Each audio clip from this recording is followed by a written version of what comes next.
सत्संग की आधी घड़ी तब के वर्ष 1000, तो भी बराबर है नहीं, कहे कबीर विचार।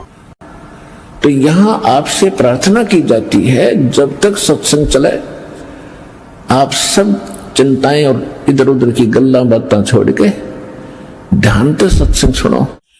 तो अब ये सूक्ष्म वेद है, इसको समझना बड़ा कठिन है। इस दास पर दया करी उस परम पिता कबीर भगवान ने, इस दास की बुद्धि खोली इस मालिक के गूढ़ रहस्यों को समझने और आपको समझाने के लिए। न्योली न्योल, नेवले को कहते न्योल देसी भाषा में, अरवाणी भाषा। न्योल नाद सुभान गति, ये लड़े भुवंग हमेशे, जड़ी जान जगदीश है, व्यसनी व्यापै शेष। अब देखो एक पंक्ति है दाता के ज्ञान की, और इसमें कितना गूढ़ रहस्य छुपाया है कि जिस भगत के पास ये यथार्थ मंत्र सत भक्ति सतनाम जिसके पास उपलब्ध है, वो एक ऐसा सुरक्षित हो गया जैसे एक नेवला होता है। नेवला आप समझते हो, नेवला, उस नेवले की कितनी लंबाई होती है, ज्यादा से ज्यादा वो 8-9 इंच लंबा होता, समेत पूछड़ के दूम समेत, और चूहे से थोड़ा सा बड़ा होता है। और वो सर्प के साथ लड़ता है। सर्प लगभग 10-10 फुट 12-12 फुट लंबा हो जाता है और उससे कई गुना ताकतवर होता है। अब वो उससे कैसे लड़ता है? वो ऐसे स्थान पर उस सर्प को छेड़ता है जहां पर किसी झाड़ी में, बोझड़े में एक जड़ी होती है, नागदमन जड़ी नाम है उसका, नागदमन, और उसमें से महक निकलती है। वो नेवला क्या करता है, वहां उस जड़ी को सूंघ कर आता है, श्वास रोक लेता है और उधर से सर्प को छेड़ जाता है। सर्प उसके लिए ऐसे तैयार होता है, डंक फन उठा करके। अब नेवला उसके निकट आकर के वो जड़ी जो सूंघ करा था वो श्वास छोड़ देता है। उस जड़ी के सामने सर्प को चक्कर आने शुरू हो जाते हैं उसकी नाकों में जाते ही, और वो अपनी जान बचा के भागने की सोचता है। फिर नेवला उसकी मुंडी पर बैठ जाता फन के ऊपर, और साथ में वो श्वास भी छोड़ता रहता है, और फिर उसको पकड़ के मार देता है। अब नेवले के पास वो जड़ी है तो वो उसको काबू कर पाया, इतने लंबे अजगर को।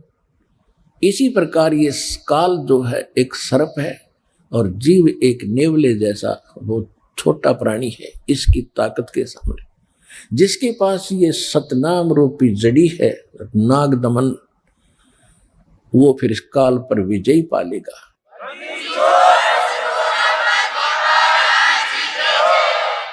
न्योल नाद सुभान गति, वो लड़े भुवंग हमेशे, जड़ी जान जगदीश है, व्यसना व्यापै शेष।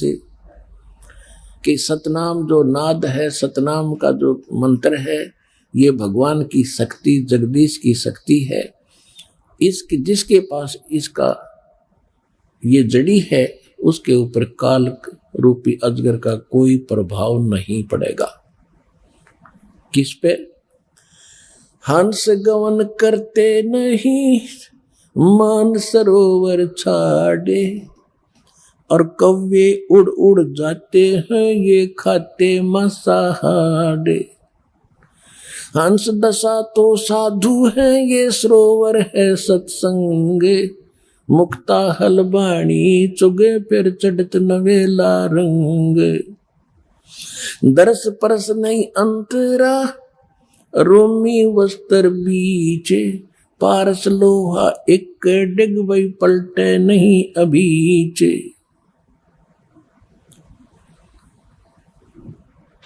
अब क्या बताते हैं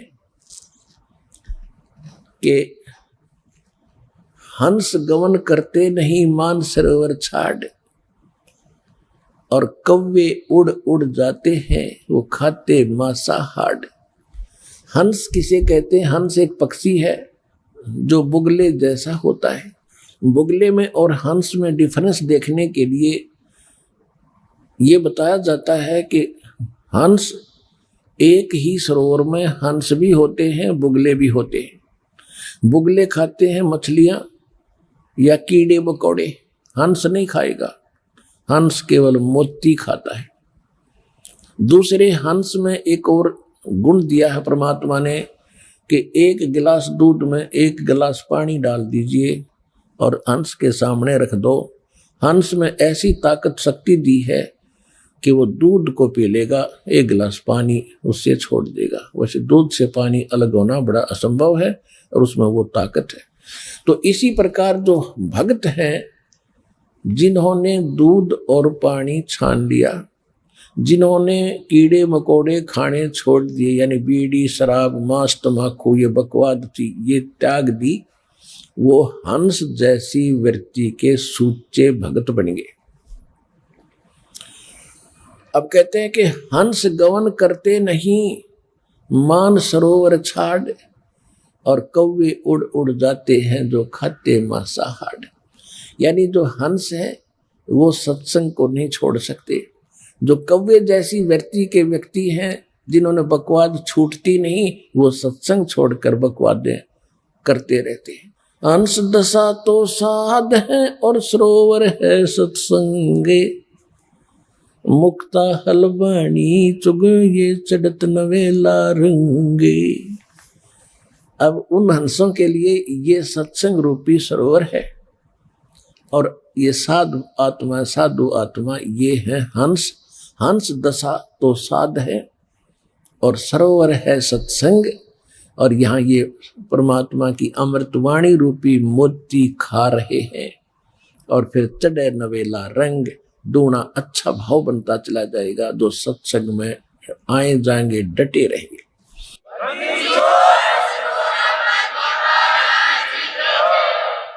और हंस गमन करते नहीं, हंस गमन, हंस नहीं जाते मान सरोवर छाड़े, ये कौवे उड़ उड़ जाते हैं वो खाते मांसाहार। तो जो पुण्यात्मा परमात्मा के चरणों में आगे ज्ञान समझ लिया, फिर संसारिक कार्यों में उनकी रुचि नहीं रहेगी। कौन से कार्य? जो कुरीतियां हैं, विवाह शादी में बकवाद नाचना गाना, दहेज देकर अपनी फोकट में बनाना, फिर कर्जे में दबा रहना, ये इस तरह की बकवादें, शराब मांस तम्बाकू और इन राजनीति में धक्के खाना, ये हंस नहीं करेंगे, भक्त नहीं कर सकता। वो तो कव्य जैसे लोग हैं जिनको वृत्ति ही गलत है, वो ही सत्संग छोड़कर इन बकवादों में जाते हैं। अब फिर क्या बताते हैं? द्वार धनी के पड़ा रहे और धक्के धनी के खावे, 100 काल झकझोल ही पर द्वार छोड़ ना जावे। इस मार्ग में सफल होने का एक फार्मूला बताया है कि जब ज्ञान हो जाता है, परम संत की पहचान हो जाती है, कहते हैं द्वार धनी के पड़ा रहे और धक्के धनी के खावे, आवे और जावे भगवान के चरणों में। और चाहे कितने ही आपत्ति आप पर काल देवे, जैसे संसारिक, क्योंकि आपने नाम ले लिया, अब धीरे धीरे आपका सब संकट दूर होने लगेंगे। तो आप ऐसा महसूस करोगे कि जैसे कोई आपत्ति आ गई नाम लेने से। नहीं, आपत्ति तक टल रही है आपकी। अगर नाम ना ले रखा होता तो जान जानी थी। आपको कई भक्त मिलते हैं, कहते हैं जी नाम लेने के बाद मैं वहां से छोड़ कर आया हूँ, मेरे ऐसी कुछ तकलीफ होगी। भले आदमी, वहां से तो नरक था, सीधा काल था, वो तेरी जान जानी थी। यहाँ आने के बाद तो तेरी जान बच गई छोटे मोटे इस दुख थे। तो क्या कहते हैं कि द्वार धनी के पड़ा रहे और धक्के धनी के खावे, और 100 काल झकझोल ही, काल बीच में बेशक झटके दे पर द्वार छोड़ नहीं जावे। अब जैसे आप यहाँ आते हो, सतगुरु क्या होते हैं? एक सतगुरु की उपमा ये भी है कि सतगुरु एक धोबी है और जीव है एक कपड़ा जो संसार के कर्मों में घना मैला हो गया। अब धोबी किसी का कपड़ा धोने के लिए आता है, राजा का भी होता है, अधिकारियों के भी होते हैं। उन सभी कपड़ों को कैसे धोता था वो? पहले तो उनको जल में भिगोता था और फिर उन्हें पकड़ कर पत्थर पर मट्टा मट मारा करता, गद्दा गद, जब तक मैल ना छूट ले, इतने मुक्कियां गिल्ला लातों के साथ, और फिर पत्थर पर पटक पटक मारे। तो उस कपड़े का दुश्मन नहीं है। और वो कपड़ा न्यू के बता, मैं तो गढ़ दिया इसने, यू क्या करया? तो वो मैल निकाल रहा है आपके अंदर से, दोष निकाल रहे परमात्मा। परमात्मा की शरण में आने के बाद छोटी मोटी कोई हरकत होती है तो गॉड गिवन समझना कि आपको पटका जा रहा है उस धोबी के गांठ की तरह।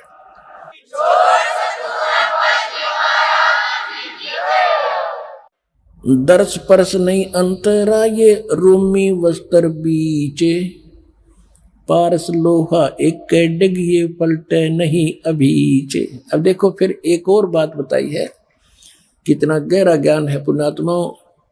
जब आपको सूक्ष्म वेद का ज्ञान होगा, आप दांतों तले उंगली दबाया करोगे कि आज तक हमने गीता भी पढ़ी। गीता हम इसलिए पढ़ाते हैं कि आप ये समझ सके कि जो ज्ञान पवित्र गीता जी देते हैं, जो पवित्र वेद बताते हैं, पवित्र पुराण बताते हैं, पवित्र ग्रंथ बताते हैं, वही ज्ञान परमात्मा ने 600 वर्ष पहले लिखवा रखा था। और उनको अशिक्षित कहते थे, वो तो वेद शास्त्र जानते भी नहीं थे। तो इससे सिद्ध होगा कि वो परमात्मा थे जो सब सदग्रंथों के परिचित भी थे, और उनसे भी हटकर जो उनमें ज्ञान नहीं वो भी बता दिया। तो भगवान बिना ये ज्ञान बताया नहीं जा सकता। तो परमात्मा को पहचानने का एक ये भी फार्मूला है, एक पॉइंट है। तो क्या बता रहे हैं? दर्श परस नहीं अंतरा, ये रोमी वस्त्र बीचे, लोहा पारस लोहा एक डिग, वही पलटे नहीं अबीज। एक पंक्ति में कितना गहराई भर दी, कितने गुड रहस्य है। क्या बताते हैं कि आप यहाँ सत्संग में आते हैं और जिनके इन वचनों का असर नहीं हुआ तो वो कैसे है?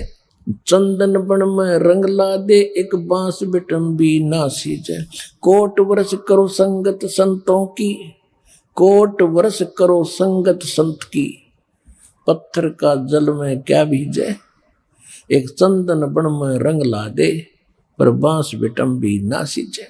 क्या बताते हैं कि जैसे सत्संग में भी आते हैं और फिर विकार भी करते हैं, उनके बारे में बताया है कि जैसे करोड़ वर्ष करो संगत संत की, संतों की, पत्थर का जल में क्या भीजे। जैसे पत्थर को जल में डाल दे चाहे 20 फुट नीचे गहराई में, और निकालने के बाद फिर उन दोनों टुकड़ों को तुरंत ही ऐसे रगड़ दो, तुरंत आग पाटेगी, चिंगारी पाटेंगी, निकलेंगी। इससे सिद्ध हुआ कि जल से तो असर होना चाहिए था, वो अंगारी नहीं पाटनी होनी चाहिए थी, नहीं निकलनी चाहिए थी, लेकिन उसके जल का असर नहीं हुआ, वो न्यों का न्यों पड़ा है, एज इट इज विकार उसमें।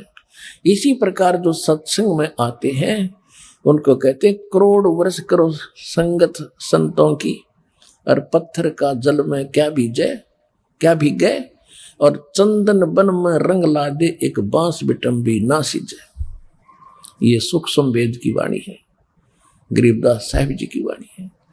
क्या बताया कि जैसे चंदन का पेड़ होता है, आसपास के चाहे नीम हो, जंडी हो, कोई पीपल हो, उन सभी आसपास के पेड़ों को अपनी महक छोड़ छोड़ के अपनी सुगंध युक्त कर देता है, और वो भी चंदन जैसी महक देने लग जाते हैं। लेकिन बांस बंबू जिसकी ये लाठी बने हैं, कहते वो बांस चाहे उसके साथ उग गया चंदन के, बांस का असर नहीं होता। तो क्या बताते हैं कि कोट वर्ष करो संगत संतों की, और पत्थर का जल में क्या भीजे, और चंदन बन में रंग ला दे, एक बांस बिटम्बी ना सींचे। तो जो बांस जैसे और पत्थर जैसे व्यक्ति हैं उनका तो असर हो को नहीं, और नहीं तो परमात्मा की वाणी आपको चंदन बना दिया और आप ही आगे जा के सब न सुनाते हो। आप अपनी महक आगे छोड़ छोड़ के अपने भाई बहन रिश्तेदारों तक ये महक भगवान की छोड़ रहे हो।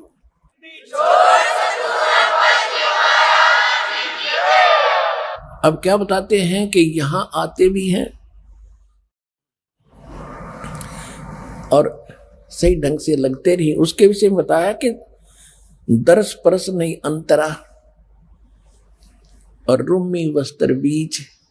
जैसे एक पत्थर होता था जिसको पारस पत्थर बोलते हैं, और उस पारस पत्थर में पत्थर जैसा ही होता है, उसकी पहचान नहीं हो सकती। उसकी पहचान यही है कि जिस समय वो लोहे से टच होता है तो पूरे उस लोहे के उस गट्ठे को, जैसे ये गाडर का बढ़ा दिया किसी कोने में, गाडर होते हैं ना, गाडर आपने देखे कड़ियों की तरह लोहे के गाडर होते हैं लंबे लंबे, एक गाडर का कहीं भी बढ़ा दिया, टच कर दिया तो पूरे गाडर को सोना बना देता वो।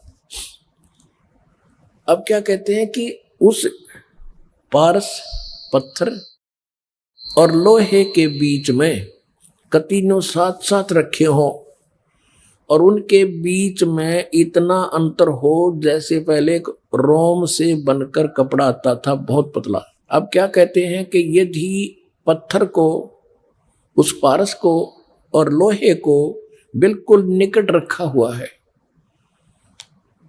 और उसमें केवल इतना अंतर हो जितना रोमी वस्त्र यानी पतली सी वायल होती थी, यानी बिल्कुल बाल से भी कम डिफरेंस भी उसमें हो, आपस में मिलन ना मिले हो, और ये इंतजार कर रहे हो कि दोनों पत्थर भी रख दिया, सोना भी साथ में है, पारस भी रखा है और लोहा सोना बना नहीं। कहते रूमी वस्त्र अंतरा पारस लोहे बीच, और कहते दर्श परस नहीं अंतरा रूमी वस्त्र बीच, और पारस लोहा एक कर डेग फिर पलटे नहीं अबीच। यानी इतना भी अंतर रह गया तो भी परिवर्तन नहीं होगा और वो दिखेगा कति साथ रखा हुआ। तो ये कहते हैं जो सत्संग में आते हैं और जिनके इन बातों का असर नहीं हो रहा तो उनकी भावना भगवान से जुड़ी नहीं है, वो दिक्कत के भगत है पर भक्ति उनमें प्रवेश है नहीं। तो जब होएगी जब वो सही ढंग से मालिक से मिल लेंगे। कहते हैं बिन गुरु मिले मोहे ना पावे। गुरु के प्रति जब आपका ऐसा भाव बनेगा और तब परमात्मा में कि आपके अंदर वो भक्ति और ये ज्ञान संतरित होता है। तो यहाँ बताते हैं कि यहाँ जैसे सत्संग में भी आते हैं और विकार नहीं छोड़ रहे हैं, उनके विषय में कहा है कि कोट वर्ष करे संगत संतों की, पत्थर का जल में के बीच है, एक चंदन बन में रंग ला दे पर बांस बिटम्बी ना सींचे। ये दास चंदन है और आप परमात्मा के पेड़ हो, वो पौधे हो जिनका असर हो गया, और बांस रूपी जो व्यक्ति हैं उनका असर नहीं होता, वो तो काल के जाल में रहेंगे, मरण दे। अब क्या बताते हैं परमात्मा की शक्ति बताते हैं कबीर परमात्मा की कि 9 लख नानक नाद में ये 10 लख को रख तीर, लाख दत्त संगी सदा वो चरणों चर्च कबीर।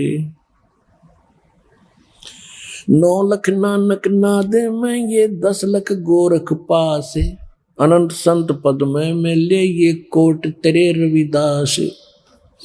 रामानंद से लक्ष गुरु ये तारे सिसके भाव, चेलों की गिनती नहीं जो पद में रहे समाये।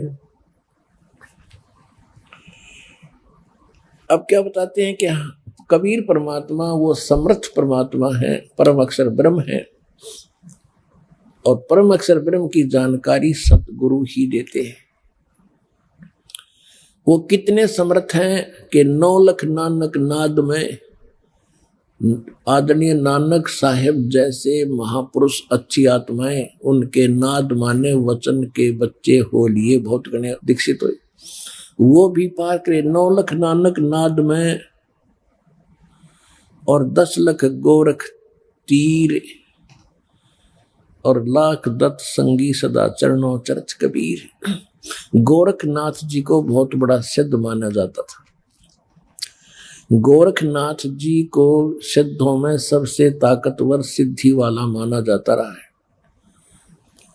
उन्होंने यहां तक चमत्कार कर दिए थे कि एक बार उनके बचंद्र नाम के गुरुजी काल प्रेरणा से एक सिंगल द्वीप के राजा की मृत्यु के उपरांत उस राजा के शरीर में प्रवेश करके वहां उसकी रानी को भोगने लगा।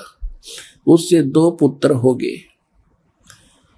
उसके बाद किसी ने गोरखनाथ को व्यंग कर दिया, किसी दूसरे नाथ ने, कि यदि तू ताकतवर है, ऐसी सिद्धि वाला है तो अपने गुरु ने बचा ले। वो बकवाद करने लग रहा है वहां सिंगल द्वीप के अंदर। तो गोरखनाथ जी वहां गए अपने गुरु जी को वहां से। उससे पहले क्या किया कि किसी ने बता दिया उस रानी को कि ये कोई सिद्ध आत्मा राजा के शरीर के अंदर है और उस राजा की आत्मा जा चुकी है और ये कभी भी छोड़कर जा सकता है इस शरीर को। इसका शरीर मिलेगा कहीं पर किसी गुफा में, ये छोड़ कर आया है। तो रानी ने नौकरों को आदेश दे दिया, क्योंकि उसने तो राजा चाहिए था, शरीर चाहिए था, चाहे उसमें कोई आत्मा हो। रानी ने ऐसा आदेश दे दिया कि कोई भी किसी संत का कोई शरीर मिला उसको फूंक दो। सभी ने घूम फिर कर, नौकरों ने गुफा में एक शरीर पाया, उसको जला दिया, वहीं पर राख कर दिया। रानी निश्चिंत होगी। फिर गोरखनाथ गए। गोरखनाथ जी पहुंच गए वहां पर। गोरखनाथ क्योंकि वहां जाने नहीं दिया गोरखनाथ जी को, तो उसको मना कर दिया था रानी ने। मुनादी चारों तरफ पहरे छोड़ दिए थे सीमा के ऊपर, कोई संत नहीं आ जा, क्योंकि साधु संतों ने यह भी बता दिया था कि एक गोरखनाथ नाम का इन मच्छंद्र जी का शिष्य है, वो आकर इनको निकलवा सकता है यहाँ से। तो रानी ने चारों तरफ सीमा पर भी ये पहरे बैठा दिए थे कि कोई साधु संत मेरी इस नगरी में प्रवेश ना हो जा। चारों तरफ कति बाढ़ लगा दी थी, एक गेट थाने का वहां पर पहरे छोड़ दिए थे। एक बार मच्छंद्र जी से उस रानी को पुत्र हुआ। फिर पुत्र का जन्मदिन हुआ किसी दिन। उसमें गाने बजाने के लिए बाहर से मंडली जानी थी और गोरखनाथ ने पहुंचना था। गोरखनाथ को जाने नहीं दे रहे थे। गोरखनाथ जी ने एक ढोलकी बजाने वाले का दस्त लगा दिया सिद्धि थे। वो बाहर से जो मंडली आई थी बाजे बूजे बजाने वाली, और इतने दस्त लगा दिए कि वो चल नहीं सके। तो वो चिंतित हुई मंडली के राजा के यहाँ जाना था, हमारी तो सजा भी होगी, पैसे भी ना मिल रहे। तब गोरखनाथ जी ने कहा भी क्या बात है, क्यों चिंतित हो? कि ऐसे ऐसे हमारे एक साथी के दस्त लग गए, राजा के यहाँ जाना है और एक ढोलक किया बिना बात बने नहीं ना। गोरखनाथ बोले मैं बजा दूंगा तो ढोलकी तुम्हारी। बोला ठीक है। तो उन्होंने बजवा के देखी, सुर में सुर मिला दिया, अगवा बढ़िया काम चल गया। अब वहां आगे मच्छंद्र नाथ बैठा राजा के शरीर में, अफलातून पाक्या सिंहासन पर, रानी बैठी बराबर में, दोनों 2 बच्चे हो गए थे, दोनों बच्चे गोदी में। अब वहां वो गा बजा रहे थे तो गोरखनाथ कह रहा था डुम डुम डुम, जाग मच्छंद्र जाग, तेरे फूट गए भाग, तो यहां से निकल, जाग मच्छंद्र जाग, तेरे फूट गए भाग। अब मच्छंद्र राजा के शरीर में बैठा, फटफड़ी ली। तब रानी से कहा कि इस ढोलकी वाले को रख ले या नौकर। ढोलकी वाला नौकर रख लिया। फिर उसको समझाया कि आप क्या उद्देश्य लेकर तो शिक्षा दिया करते थे, कहाँ फंस गए बीमारी में, चलो। तो कहने लगा मैं चलूं तो मेरा तो शरीर फूंक दिया, अब जाऊं कैसे? कि तो आप निकलो यहाँ से। वो शरीर छोड़कर निकल गए। वहां पर राख थी,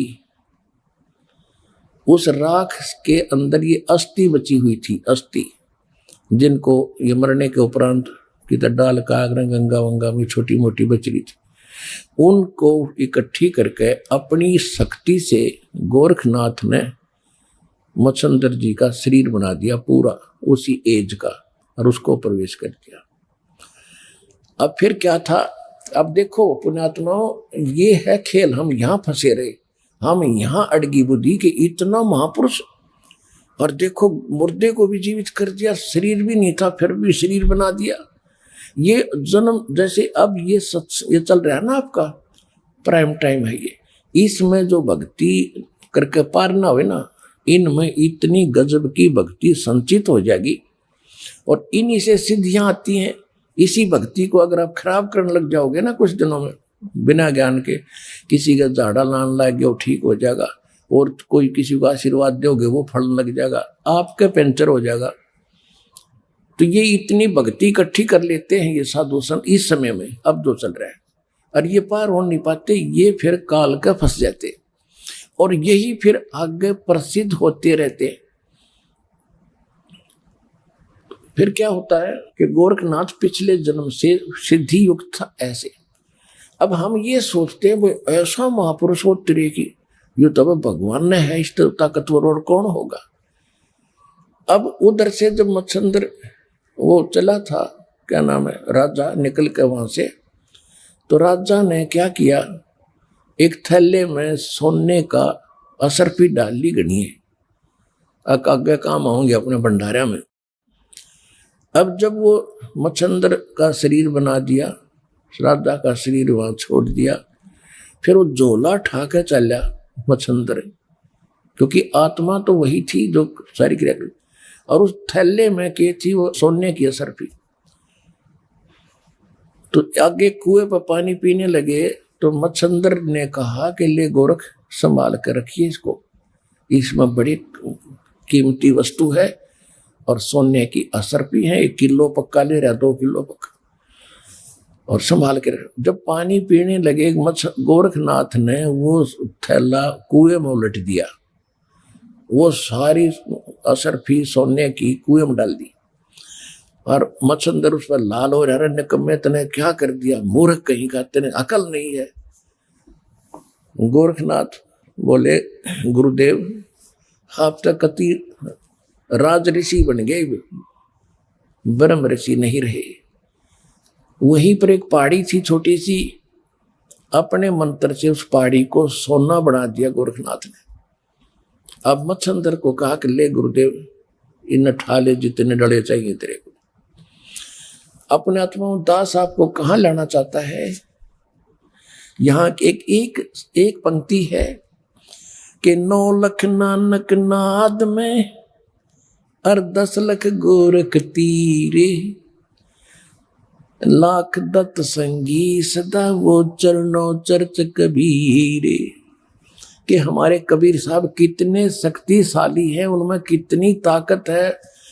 ये गोरख जैसे तो उनके चरणों में पड़े रहते हैं, पास से भी नहीं उनके। जिसकी शरण में आप हो दास वहां लाना चाहता है। अब क्या होता है, ऐसा सिद्ध पुरुष और जिसने ऐसी करामात कर दी, लेकिन वो पिछले जन्म जन्म के पुण्य संग्रहित थे इस समय के। आपको बहुत बार सुना है, गरीबदास जी की वाणी में है कि शब्द महल में सिद्ध 24 हंस बिछोड़े विश्व बीसा। हमारे इस मंत्रों में यहाँ की तो अष्ट सिद्धि प्रसिद्ध है।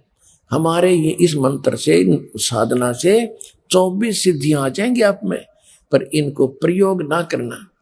इन सिद्धियों की ताकत, सिद्धि बिना भी बात नहीं बने, सिद्धि से ही तो हमारी भक्ति रूपी जहाज चलेगा। यानी हम यहाँ से उस सिद्धियों से उड़कर चलेंगे, और हमने वो प्रयोग कर ली तो हमारी टायर की हवा निकलेगी, फिर हम कैसे उड़ेंगे, कैसे चलेंगे आगे। तो ये गलती से पार हुए नहीं, ये फिर ठहगे काल के, और पहले उसमें ब्रह्मलोक में रखा, वहां होटल में, वहां इनसे सारी पूंजी खत्म करा के फिर पृथ्वी पटक दिया। इनके पास फिर सिद्धि रह जाती है, भक्ति धन वहां खत्म करवा दिया। भाई जो गुरु बचन पे डट गे रकट गे फंद 84 के, कट गे फंद 84 के, रकट गे फंद 84 के। भाई जो गुरु बचन पे डट गे रकट गे फंद 84 के। वस्तु मिली ठोर की ठोर, मिट गई मन पापी की दौड़।